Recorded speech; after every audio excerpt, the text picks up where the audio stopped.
Well, hi there. Hey, this is Roger, and I'm in one of my favorite places. I love doing the mountain biking, and especially these off-road trails where it's called a single track, and you just ride around. It's all nature, all these trees, and it's just almost nobody around, and it's just kind of fun. Probably a couple of people running around, but it's really scenic. Anyway, I thought I would make a little video. So I guess I wanted to say that I've overcome a lot of the challenges of being autistic, and I keep thinking that everybody that's realizes that they're autistic has also figured out everything, and it's not true. So one of the things that I did was it was a big life changer. Was how I found out that I had the autism was I was teaching high school, and I had to read about this student that had autism and actually Asperger's syndrome. I didn't know anything about it, so I read about it, and it's like my mouth just dropped. Oh my gosh! So I went to an Asperger support group, and then I found people that some people seem strange, and some people seem quite normal, and over time, I ended up becoming friends with them, and it was kind of a neat thing that I was now friends with people like myself. So it was a big life-changing thing for me. Now, I know some people here maybe just found out they just got the diagnosis and don't know people like themselves. So it takes a long time to find people like that, unless you can find somebody like me who's actually not only met people to the Asperger support group, but over time I've made an effort to try to meet others on the spectrum. So I don't feel at all alone anymore, where I used to feel very much alone up until that point. So anyway, I one of the other things is it was a big deal is like finding out people like in your tribe, like in the case of like whatever you're into. You can have let's say you're into music, so you have the music tribe. Oh, keep going. Oh, okay, yeah. Oh, that might be a little scary doing that one. Okay. Have such a good day. Okay, sure. So anyway, having the tribe of people, like, okay, so like I like, because I'm autistic, I like a kid in many ways, and maybe some of you are like that as well. Maybe you want to be a kid again.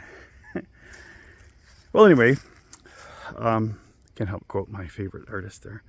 But so it's a way of being a kid, but yet the games are actually much more for adult. They're much more strategic in that. So that's a big thing that I'm into.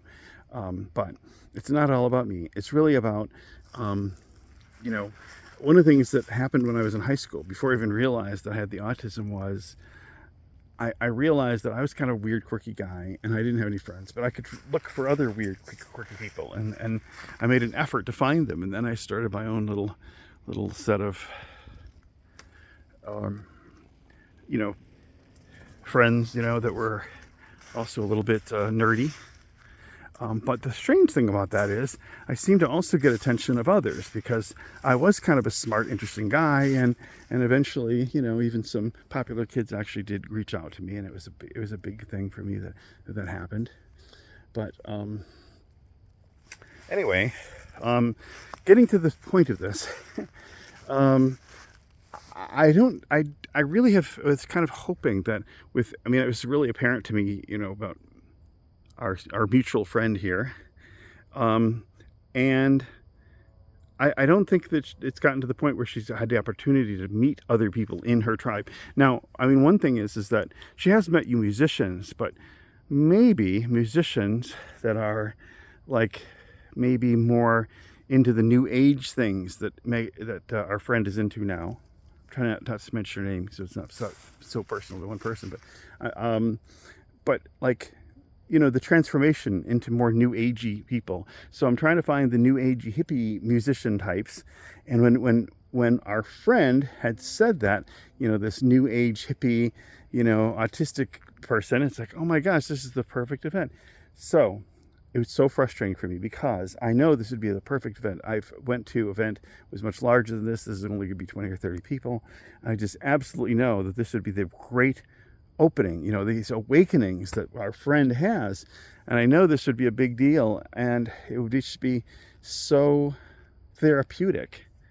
And it's so frustrating because, you know, these events typically have hundreds of people, and this is only open to like 20 or 30 people to have. So okay, so like, yeah, I should have like 4 spots out of the 20 people. That's kind of a big ask, but anyway, I'm still hoping that this all comes through and that we'll be able to make this happen, because I think a trip to Hawaii with a bunch of musicians, a lot of hippie types, new agey types, would be a perfect therapeutic thing for our special friend.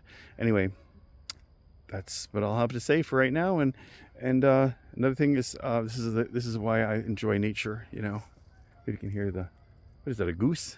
All right, well, we'll talk later on.